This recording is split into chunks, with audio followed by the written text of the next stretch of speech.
আজকে বর বাজার থেকে নিয়ে আসলো পাবদা মাছ। আর সুন্দর করে পাবদা মাছগুলি কাটিয়ে টাটিয়ে ফ্রেশ করে আনার জন্য বরকে অসংখ্য ধন্যবাদ। তো আজকে আমি বানাবো পাবদা মাছের চচ্চড়া। এখানে আমি কাঁচা লঙ্কা নিয়েছি, ছোট্ট একটা রসুন আর একটা পেঁয়াজ সুন্দর করে কেটে নিয়েছি, আর 3-4টে টমেটো।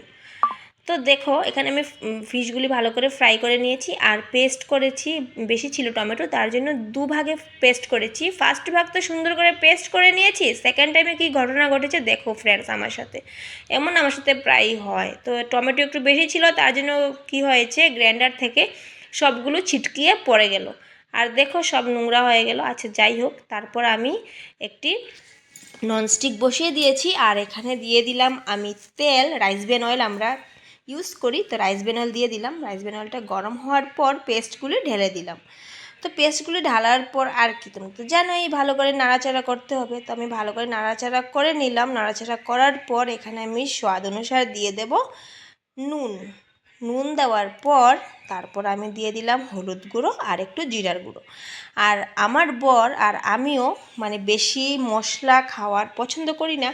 অন্য মাংস টাংস হলে সেটা আলাদা ব্যাপার, কিন্তু যেখানে শুধু জিরার গুঁড়ো দিয়ে কাম চলে যায় আমরা ওইখানে এতটুকু ইউজ করি। এর বেশি মশলা ইউজ করি না, বেশি মশলা ভালো লাগে না।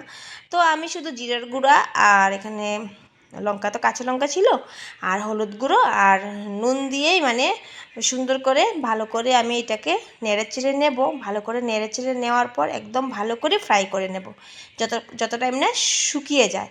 তো দেখো ভালো করে শুকিয়ে গেল। তারপর একটা সুন্দর সেন্ট এসেছে গাইস, কি বলবো।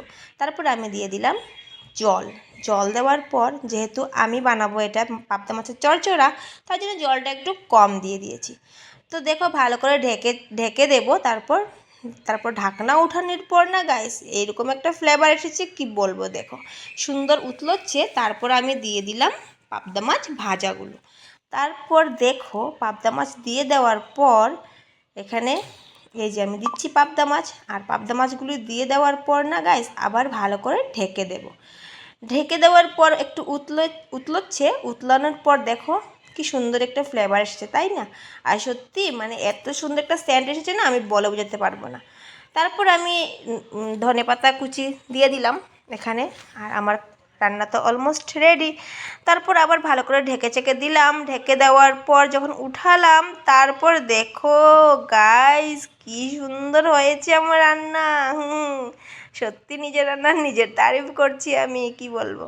দেখো তারপর আমার রান্না কমপ্লিট, খাওয়ার জন্য রেডি পাবদা মাছের চচ্চড়া। তো কে কে এমনভাবে বানাও, আর কে কে বানাও না, প্লিজ বানিয়ে